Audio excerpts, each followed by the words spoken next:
नमस्कार दोस्तों, स्वागत है आपका हमारे यूट्यूब चैनल में।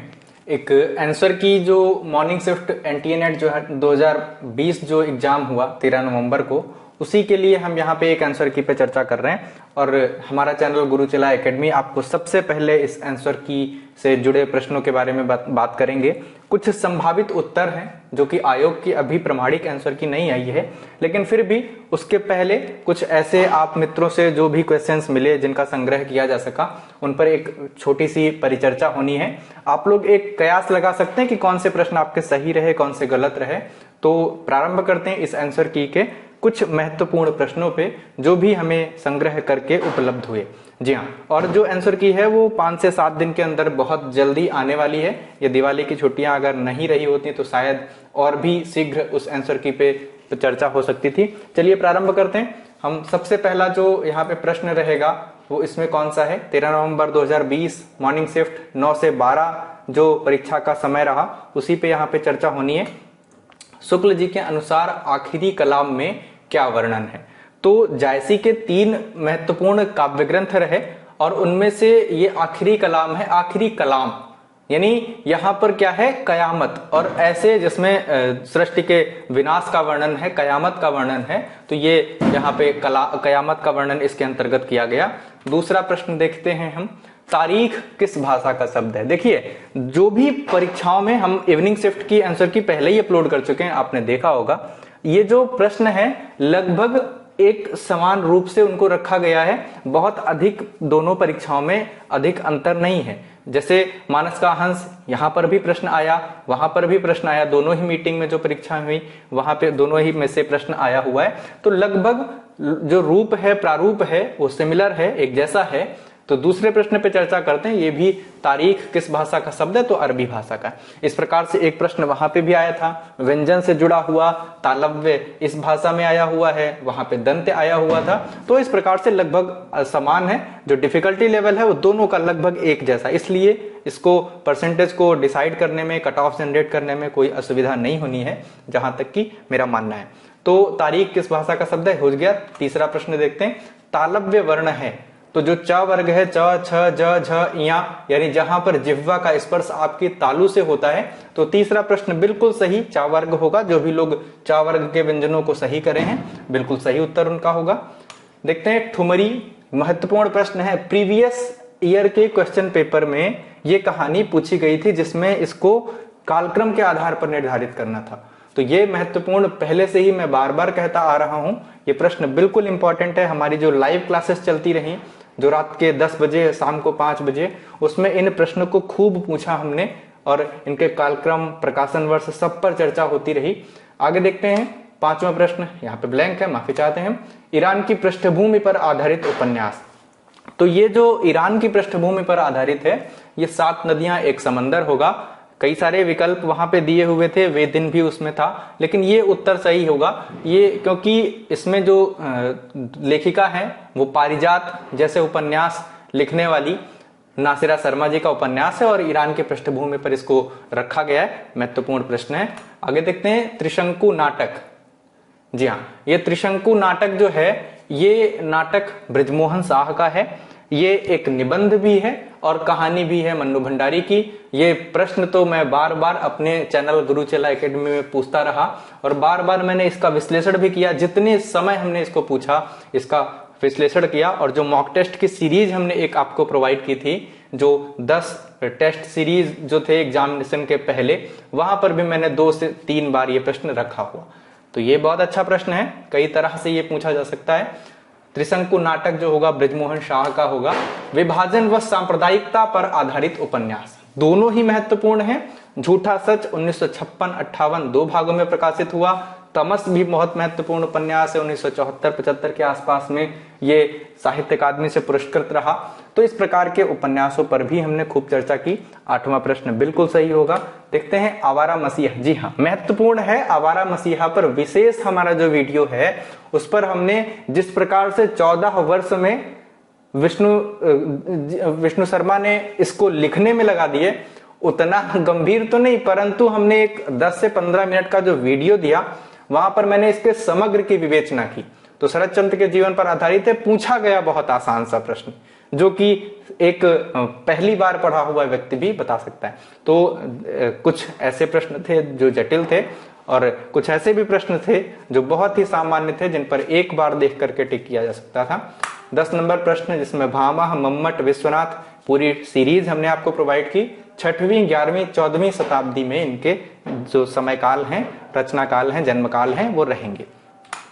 आषाढ़ के एक दिन का पात्र, तो यहाँ पे दंतुल, अनुस्वार, ये 2 पात्र होंगे जिनके पात्रों की चर्चा हमने पहले ही अपने चैनल पे कर रखी है। इसके बाद हम देखते हैं तमस के पात्र, तो इसमें नत्थु और लीजा है। तमस से दूसरा प्रश्न देखिए आया हुआ है। तो एक उपन्यास से, कहानी से कई बार प्रश्न आए। जो रेणुका उपन्यास मैला आंचल है, जो इवनिंग शिफ्ट में एग्जाम हुआ था, उसमें 3 क्वेश्चन मैला आंचल से थे। तो अपने तरह के सब एक विशेष प्रकार के उपन्यास हैं जहां से प्रश्न भी इस तरह से पूछा गया। उपन्यास की चर्चा करते हैं तो यहाँ पे कालक्रम होगा भाग्यवती 1877, सबसे पहला उपन्यास है। देवरानी जेठानी की कहानी भी इस क्रम में पहला ही है, ये 1870 में प्रकाशित हुआ। इसके अतिरिक्त वामा शिक्षक, थोड़ा सा त्रुटि है, वामा शिक्षक 1872, निस्सहाय हिंदू 1890। तो ये 4 उपन्यास जो है जिनके कालक्रम हमने आपको बताया। रईस मदन मोहन, ब्रज किशोर किस उपन्यास। अब देखिए ये रईस मदन मोहन है, ये प्रश्न भी इवनिंग शिफ्ट में था और यहां पर भी था, तो दोनों ही लगभग सेम हो गए। तो ब्रज किशोर उपन्यास जो पात्र होंगे वो पहला जो शुक्ल जी के द्वारा सुझाया गया परीक्षा गुरु 1882, ये उपन्यास का पात्र होंगे। यौगिक शब्द है, रूढ़ और यौगिक से भी प्रश्न वहां पे आया था, यहाँ पे यौगिक से है, इवनिंग शिफ्ट में रूढ़ शब्द पूछा गया था। मैंने वो भी आंसर की अपलोड किए। मैं बस ये बताता चल रहा हूं कि दोनों का लगभग जो पैटर्न था वो बिल्कुल एक जैसा था। इसमें यौगिक होगा जलज। आगे देखते हैं, शुक्ल ने नाथों की संख्या कितनी बताई, तो मैं बार बार आपको बताता रहा कि नवनाथ कहा जाता है, यानी संख्या कितनी हुई, 9 संख्या इन दोनों की ही, सॉरी इन जो नाथ हैं उनकी रही, जिसके प्रारंभकर्ता गोरखनाथ जी को माना जाता है। अब देखिए जन्म क्रम के आधार पर एक बहुत पुराना वीडियो पड़ा हुआ है, सभी आधुनिक काल के जितने भी रचनाकार हैं उन पर हमने चर्चा कर रखी है। नलिन विलोचन शर्मा 1916, रामवृक्ष बेनीपुरी जी 1893 में जन्मे, रामविलास शर्मा 1912 में जन्मे और नंद दुलारे वाजपेयी जी का जो जन्म समय है वो 1906 है। आगे देखते हैं हम, रघुवीर सहाय के रचनाओं का क्रम क्या होगा। लोग भूल गए 1982, आत्महत्या के विरुद्ध 1967, कुछ पते कुछ चिट्ठियां 1989, हंसो जल्दी हंसो, इस प्रकार से 1975 जो क्रम है रघुवीर सहाय की रचनाओं का। साठोत्तरी के महत्वपूर्ण साहित्यकार माने जाते हैं और यहां पर इनकी रचना इसमें रही। इसके बाद देखते हैं हम पत्रिकाओं के बारे में, तो कविवचन सुधा श्याम सुंदर सेन, सदादर्श बालकृष्ण भट्ट, हिंदी प्रदीप श्रीनिवास दास। जी हाँ, आगे देखते हैं, थोड़ा सा मुझे त्रुटि लगी, मैंने इसलिए कहा। आगे देखते हैं, महात्मा गांधी और अंबेडकर जी के बीच में किस शब्द को लेकर मतभेद था। ये प्रश्न थोड़ा सा अभी विवादास्पद है, मैं इस पर ठीक प्रकार से तो अभी पर चर्चा नहीं कर सकता। करुण, अहिंसा, ये 2 प्रश्न हैं, 2 बिंदु हैं जिन पर सही उत्तर के जो मत हैं वो आ रहे हैं। आयोग के अनुसार जो आंसर की आएगी वही विवेचना है। जो अहिंसा है इस पर मुझे लग रहा है कि दोनों में ही मतभेद था। तालव्य वर्ण ये दोबारा हो गया, चा वर्ग के जो वर्ण है चा छा जा झ यहाँ, उन पर चर्चा होगी। अब देखिए ये जो निबंध हैं, इन 4 में से 3 निबंध विद्यानिवास जी के हैं, एक निबंध जो होगा वो किस किस को नमन करूं, जो कि ब्लैक है, हाईलाइटेड है, ये उनका निबंध नहीं है। आगे देखते हैं अगला प्रश्न 23 नंबर, जहां पे आंसू 1925, पल्लव 1928, ग्राम्या यही सच है जैसी जो रचनाएं हैं इन पर यहाँ पे चर्चा हो जाएगी। आगे देखते हैं, कौरवी अवधि है, कन्नौजी में पश्चिमी हिंदी से जुड़ी हुई भाषा है, छत्तीसगढ़ी पूर्वी हिंदी से जुड़ी हुई भाषा है। तो इस प्रकार भाषाओं का जो भी अनुक्रम था वो भी आप तक मैंने पहुंचाया। अब देखिए यहाँ पे रचनाओं की चर्चा हो रही है।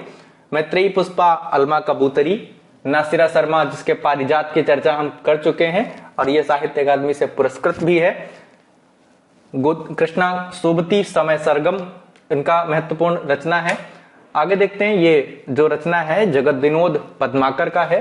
विरहवारीश ये है बोधा का। फिर है लीला घनानंद का। तो इस प्रकार से यह भी अपने आप में महत्वपूर्ण है। आगे देखते हैं हम अगला प्रश्न। जो अगला प्रश्न है वो है दलित आत्मकथा। तो संतृप्त और तिरस्कृत ये दोनों ही आत्मकथाएं हैं जो दलित आत्मकथाओं के रूप में रहती हैं। अगला प्रश्न हम देखते हैं, निम्न पात्र में से निम्न उपन्यास में शकुन का वर्णन कीजिए। तो आपका बंटी बिल्कुल सही होगा। शकुन के माध्यम से उसको पता चलता है कि उनके माता पिता के बीच में तलाक हो गया। इस प्रकार की परिचर्चा मैंने अपने वीडियो में रखी हुई भी है। तो इसके बाद में देखते हैं क्षेमेंद्र की रचना औचित्य विचार चर्चा, बहुत महत्वपूर्ण है। यहाँ से भी जो हमारी भारतीय काव्यशास्त्र परंपरा है वहां से भी 2 से 3 प्रश्न आए हुए हैं। तो इस प्रकार से एनटीए नेट में एक बड़ा जो वर्ग है वो इस प्रकार से प्रश्नों का रहता है। मित्रों, एक नया जो बैच है वो हम प्रारंभ कर रहे हैं अगले जून वाले एनटीए नेट के लिए। आप सभी बिल्कुल तैयार हो जाएं। 1 से 2 महीने के अंतर्गत फॉर्म रिलीज होने वाले हैं, नए फॉर्म, उनकी एग्जाम डेट्स आने वाली हैं। आप हमारे चैनल से जुड़े, एक अच्छा सा टारगेट लेकर के चलें। 3 से 3.5 महीने का एक हमारा कोर्स होगा जो एनटीए नेट के लिए रहेगा। स्पेशली 75 दिन, 2 महीने, 15 दिन का जो टारगेट रहेगा TGT, PGT, DSSB, first grade, master cadre, इन सभी परीक्षाओं के लिए रहेगा। इसके अतिरिक्त जो हमारा एक बहुत बड़ी मेजर टारगेट रहेगा assistant professor, RPSC, BPSC, UPSC जो एग्जाम कराने, यूपीपीएससी जो एग्जाम कराने वाला है वहां पे भी। तो आप सभी हमारे नए बैच को ज्वाइन कर सकते हैं। मैं प्रभात मिश्रा, हमारा चैनल गुरु चेला एकेडमी सदैव आपकी सेवा में तत्पर रहेगा। तो मित्रों, खूब हमारे चैनल को शेयर करें, लाइक करें, सब्सक्राइब करें विद बेल आइकॉन। और बहुत बहुत धन्यवाद आप सभी का। आप सभी के बेहतर परिणाम की हम आकांक्षा करते हैं, अपेक्षा करते हैं। आप सभी को बहुत बहुत शुभकामनाएं आपकी परीक्षा के लिए। बहुत बहुत धन्यवाद आप सभी का।